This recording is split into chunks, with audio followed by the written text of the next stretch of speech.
በጸሎተ ሐሙስ ግን ቅዳሴ ሲገባ ምርዋ ሳይሆን የሚመታው ጸናጽል ነው የሚመታው። ለምን ታዲያ ሐዋርያት መቼ ነው የተጠመቁት ይላል። ሐዋርያት የተጠመቁት በሕማማት ውስጥ ቅዳሴ የለም ተብለናል።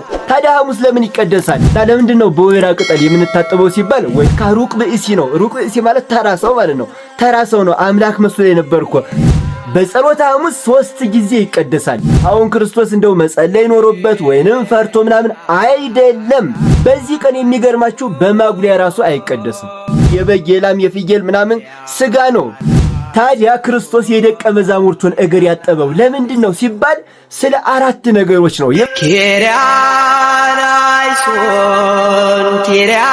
ኪርያላይሶን ተሻረ በእርሱ ቁስ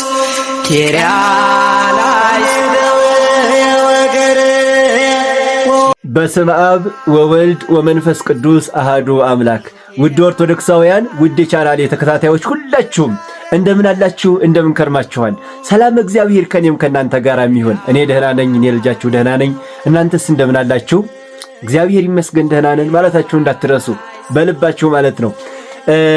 ውድ ቤተሰቦቼ ዛሬ በዚህ አጭር ቪዲዮ ማለት ነው የምንመለከተው በሕማማት ውስጥ ስላለችው ስለ ሐሙስ ነው። ጸሎተ ሐሙስ እያልን የምንጠራት እንግዲህ ስለ ጸሎተ ሐሙስ ወሳኝ ነገሮችን ለእናንተ የሚጠቅሙ ነገሮችን እያነሳን የምንመለከት ይሆናል። እንግዲህ ጸሎተ ሐሙስ ወደ 5 አይነት ስሞች አሏት። እንግዲህ እነዚህን 5ቱንም ስሞች አንስተን ትርጉማቸውን ጭምር ከምን አንፃር ስማቸው እንደተሰጣቸው ጭምር ጥር አድርገን እንመለከታለን። እንደዚሁም ደግሞ በጸሎተ ሐሙስ ቀን ማድረግ ስላለብን ነገሮችም ስለሚከናወኑ ስርዓቶች ማለት ነው ከነ ምሳሌያቸው ጥር አድርጌ የምነግራችሁ ይሆናል፣ የምንነጋገር ይሆናል። እግዚአብሔር በመካከላችን ተገኝቶ ሁላችንን የሚያስተምረን። ታዲያ እናንተም በቅንነት ቪዲዮ ላይክ አድርጉና ጀምሩት። እንደዚሁ ደግሞ ለቻናሉ አዲስ ከሆናችሁ ሰብስክራይብ እስከዛሬ ካላደረጋችሁ ደግሞ ሰብስክራይብ አድርጉና ጀምሩት። ሰብስክራይብ ስታደርጉ ሰብስክራይብ የምትለዋን ጽሑፍና እንደዚሁም የደውል ምልክቷን መጫናችሁን እንዳትዘነጉ። 4 ሰከንድ ብቻ ልስጣችሁ። በጣም ጥሩ አደረጋችሁ። ሪሊ አምናችኋለሁ። እግዚአብሔር ያክብርልኝ ስራ ክብራችሁኝ። እንግዲህ በሕማማት ውስጥ ያለችው ሐሙስ እንግዲህ ብዙ ስሞች ያሏት ሲሆን ከነዚያ መካከል የመጀመሪያው እንግዲህ ሕጽበተ እግር የሚል ስም አላት። ወይንም ደግሞ የሕጽበተ እግር ሐሙስ ማለት ትችላላችሁ። ይህም ስያሜ የተሰጠባት ለምንድን ነው? ክርስቶስ አምላካችን የደቀ መዛሙርቱን እግር ዝቅ ብሎ ያጠበባት ቀን ስለሆነች ሕጽበተ እግር የሚለውን ስያሜ አግኝታለች ማለት ነው። ታዲያ ክርስቶስ የደቀ መዛሙርቱን እግር ያጠበው ለምንድን ነው ሲባል ስለ 4 ነገሮች ነው። የመጀመሪያው ፍቅሩን ለመግለጥ ነው።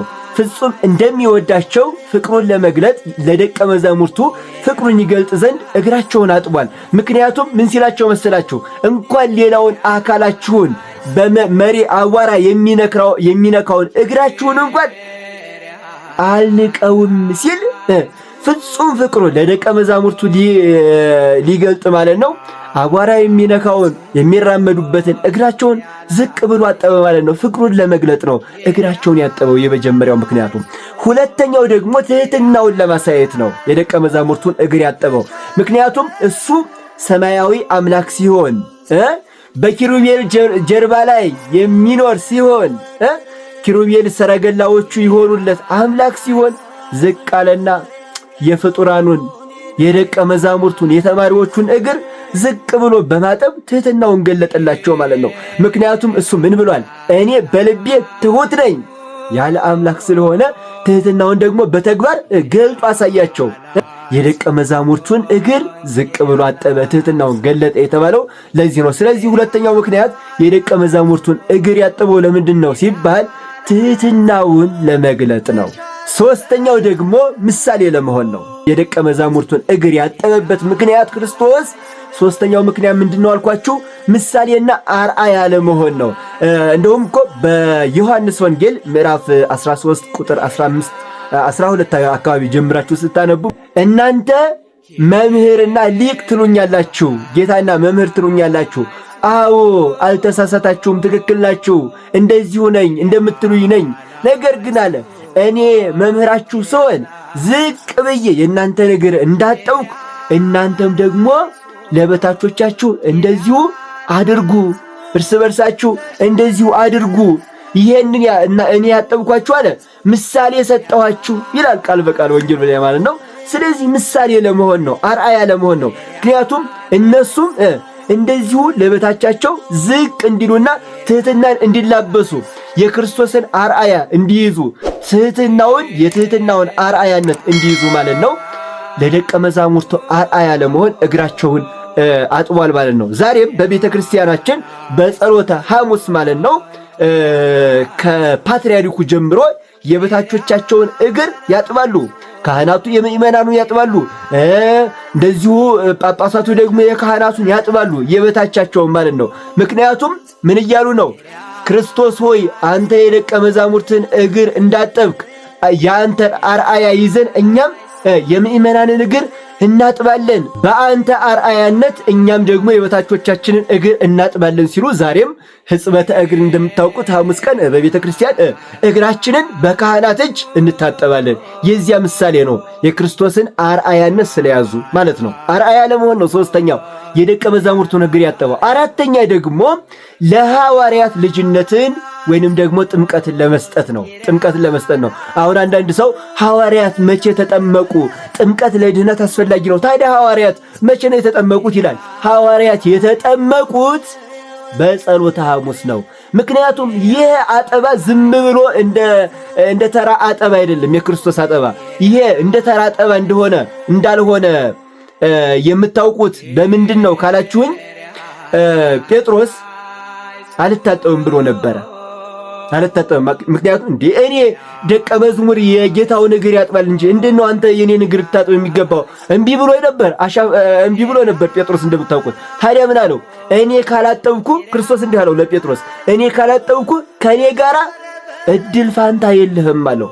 አያችሁ ምን እያለው ነው? ከኔ ጋራ አንድ አትሆንም እያለው ነው። ተመልከቱ፣ እኛ ከክርስቶስ ጋር አንድ የምንሆነው በምንድን ነው? በጥምቀት ነው። የክርስቶስ ልጅነትን የምናገኘው ማለት ነው። ስለዚህ ይህ አጠባ የልጅነት ጥምቀትን እየሰጣቸው ነው። እና ምን አለው? አንድ አትሆንም ሲለው ምን ማለት ነው?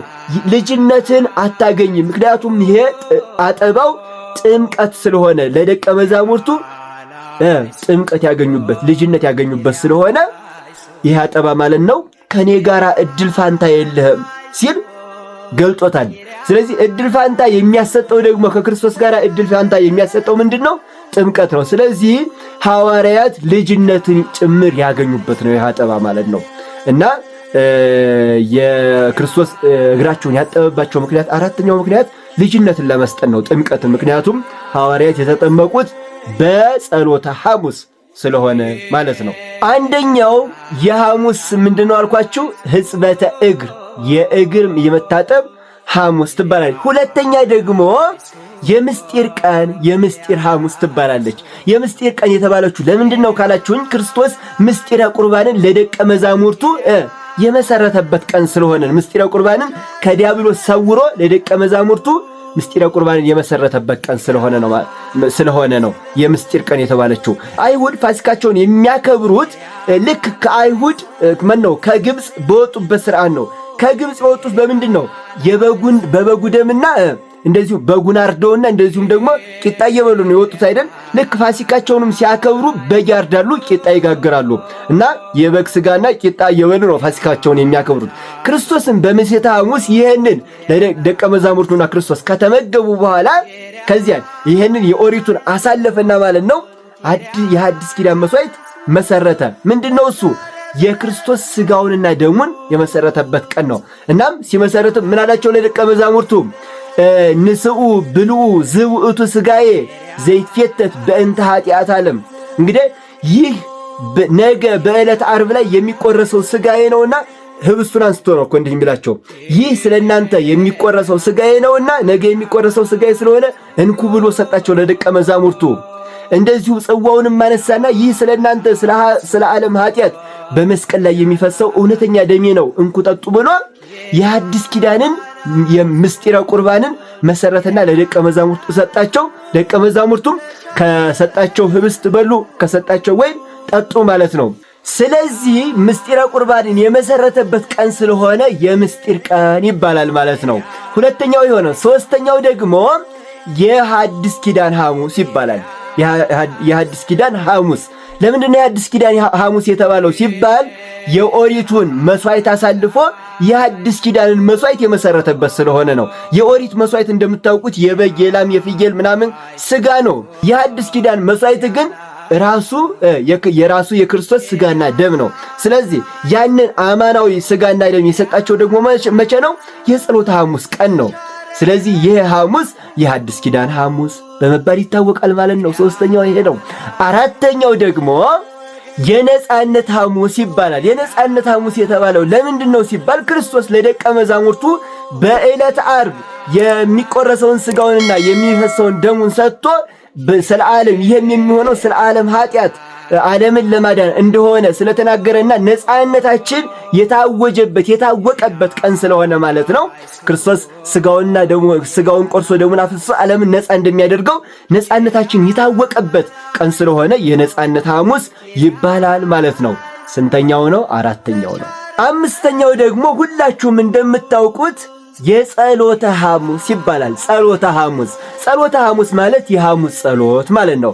ታዲያ ለምንድን ነው የሐሙስ ጸሎት የተባለው ሲባል ደግሞ ክርስቶስ ለደቀ መዛሙርቱ ስጋውንና ደግሞ ምስጢረ ቁርባንን ከመሰረታቸው በኋላ ሌሊት ማለት ነው ወደ ጌቴሴማን ሊጸልይ የወጣበት ቀን ስለሆነ ምክንያቱም የሚያስይዘው ይሁዳ እንግዲህ ስጋውንና ደግሞ ከተቀበለ በኋላ ያንን ምስጢረ ቁርባን ከተቀበለ በኋላ ወደ አይሁድ ሄዷል ሊያስይዘው። ክርስቶስም ደግሞ ደቀ መዛሙርቱን ይዞ ወጣና ከዚያ ወደ ጌቴሴማን አካባቢ ሲደርስ ማለት ነው ሶስቱን ደቀ መዛሙርቱ ብቻ ለይና ጴጥሮስን፣ ዮሐንስን፣ ያዕቆብን ይዞ ወጥቶ ማለት ነው የጸለየባት ሐሙስ ናት። ምን ብሎ ነው የጸለየው? ቢቻልስ ይህ ጽዋ ከኔ ይለፍ ብሎ የጸለየበት። አሁን እንግዲህ ክርስቶስ ለምንድን ነው የጸለየው ሲባል አሁን ክርስቶስ እንደው መጸለይ ኖሮበት ወይንም ፈርቶ ምናምን አይደለም። አንደኛ ለኛ አርአያ ስለመሆን ነው። ለምንድነው አርአያ የሚሆነን ሲባል እናንተ መከራ በመጣባችሁ ጊዜ ተግታችሁ ጸልዩ ለማለት ለኛ አርአያ ለመሆን ነው። ሁለተኛ ደግሞ ለአቅርቦተ ሰይጣን ነው የጸለየው ክርስቶስ ሰይጣንን ለማቅረብ። ምክንያቱም ልክ ፈራ ተብሏል አይደል? ልቡ አዘነ ምናምን ተብሎ ተጽፏል ወንጌል ላይ። ለምንድነው እንደዚያ የሆነው? ሰይጣን ይሄ ለካ ሩቅ ብእሲ ነው። ሩቅ ብእሲ ማለት ተራ ሰው ማለት ነው። ተራ ሰው ነው። አምላክ መስሎ የነበርኩ ተራ ሰው ነው እንዴ ብሎ ሰይጣን ወደ ክርስቶስ እንዲቀርብ ለማድረግ ነው። ጸለየ፣ አዘነ፣ ተራበ፣ አምላኬ አምላኬ ያለ እነዚህ የሚሉት ቃላት ሰይጣንን ለማቅረብ ክርስቶስ የተጠቀመባቸው ቃላቶች ናቸው። ስለዚህ የጸለየውም ሰይጣንን ለአቅርቦተ ሰይጣንና ለእኛ አርአያ ለመሆን ነው ማለት ነው። ስለዚህ የጸሎተ ሐሙስ የተባለው ማለት ነው ክርስቶስ የጸለየባት ሐሙስ ስለሆነች ጸሎተ ሐሙስ በመባል ይታወቃል። እንግዲህ በቤተ ክርስቲያናችን በዚህ ቀን ማለት ነው 3 ጊዜ ሥርዓተ ቅዳሴ ይደረሳል። በጸሎተ ሐሙስ 3 ጊዜ ይቀደሳል። መቼ ካላችሁኝ የመጀመሪያ ሌሊት አካባቢ ያው እናንተ ምእመናን ብዙ ጊዜ በሌሊት ስለማይገኙ ቤተ ክርስቲያን አብዛኞቻችሁ ላታውቁት ትችላላችሁ።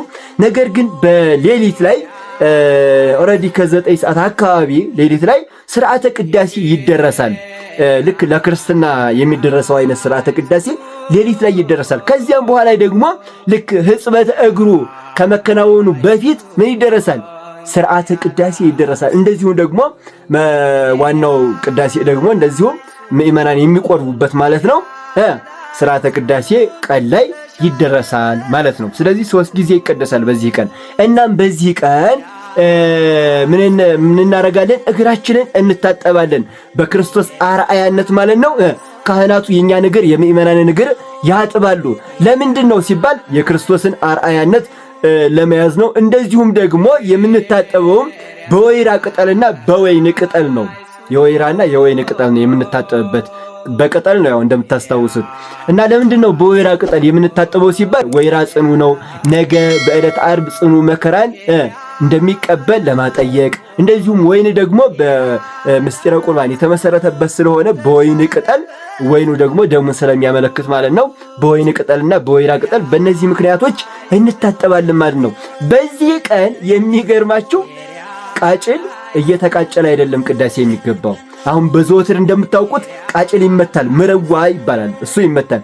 በጸሎተ ሐሙስ ግን ቅዳሴ ሲገባ ምርዋ ሳይሆን የሚመታው ጸናጽል ነው የሚመታው። ለምን ሲባል ይሁዳ ለአይሁድ እንዳስይዛቸው ከተነጋገሩ በኋላ ማለት ነው።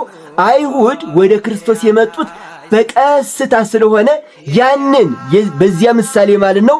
ልክ ምርዋም ምንድነው ጸናጽልም ከምርዋ ያነሰ ድምፅ ነው ያለው አይደል? ስለዚህ በቀስታ እንደመጡ ለማጠየቅ ማለት ነው።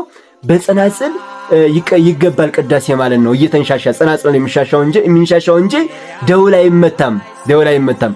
እና አይሁድ ወደ ክርስቶስ በቀስታ እንደመጡ ለማጠየቅ ነው። በዚህ ቀን የሚገርማችሁ በማጉሊያ ራሱ አይቀደስም። አሁን አዲስ አበባ እንግዲህ ሊቀደስ ይችላል። ምክንያቱም ያው በማጉሊያ ካልተቀደሰም ያው ብዙ ሕዝብ ደግሞ ውጭ ላይ ስለሚያስቀድስ መስማት ስለማይችል ሊቀደስ ይችላል። ግን ስርዓቱ በማጉሊያ አይቀደስም። ምክንያቱም በለሆሳስ ቀስ ብለው ወደ ክርስቶስ እንደመጡ ለማጠየቅ ነው በማጉሊያም የማይቀደሰው ማለት ነው። በዚህ ምክንያት ነው። እናም እንግዲህ የሕማማት ሐሙስ እነዚህን የመሳሰሉ ስያሜዎች አሏት ማለት ነው። ሌላው ግን በሕማማት ውስጥ ቅዳሴ የለም ታውቃላችሁ። ታዲያ ለምንድን ነው ሐሙስ ተለይታ በሐሙስ ቀን ቅዳሴ ያለው? እንዴ በሕማማት ውስጥ ቅዳሴ የለም ተብለናል። ታዲያ ሐሙስ ለምን ይቀደሳል ሲባል በሐሙስ ቀን ከሌሎቹ ተለይታ ሐሙስ ቀን የሚቀደሰው ክርስቶስ ለደቀ መዛሙርቱ ምስጢረ ቁርባንን የመሰረተበት ቀን ስለሆነ ነው። ምስጢረ ቁርባን የተመሰረተበት ቀን ስለሆነ ያንን ለማሰብ ያንን ቀኑን ለማሰብ ማለት ነው ቅዳሴ ይቀደሳል። ነገር ግን ኑዛዜ የሚባል ነገር በቅዳሴ መካከል የለም። ኑዛዜ የለም። ምክንያቱም በሕማማት ፍታት ኑዛዜ ምናምን ስለሌለ ኑዛዜ የለም። ምስጢረ ቁርባን የተመሰረተበት ቀን ስለሆነ ግን ቅዳሴ በልዩነት ሆኖ ሐሙስ ይቀደሳል። ምስጢረ ቁርባን የተመሰረተበትን ቀን ለማስታወስ ማለት ነው። እናም በዚህ ቀን ንስሐ የገቡ ምእመናን በሙሉ መቁረብ ይጠበቅባቸዋል። ምክንያቱም ምስጢረ ቁርባን የተመሰረተበት ቀን ስለሆነ ማለት ነው። እስከዚህ ድረስ ስላዳመጣችሁኝ እጅግ አድርጌ አከብራችኋለሁ። የያዝነውን በልቡናችን ውስጥ ያኖርልን፣ ያልያዝነውን ደግሞ ይግለጽልን። በቀጣይ ቪዲዮ እስከምንገናኝ መልካም ጊዜ ይሁንላችሁ። ሐሳብ አስተያየታችሁን ኮሜንት ላይ አስቀምጡልኝ። እንደዚሁም ደግሞ ቤቱን ቻናሉን ማለት ነው ሰብስክራይብ ያላደረጋችሁ ሁላችሁም ሰብስክራይብ አድርጉት። ቀጣይ ሲለቀቅም እንዲደርሳችሁ ማለት ነው። እጅግ አድርጌ ወዳችኋለሁ፣ አከብራችኋለሁ። ክብር በሉልኝ።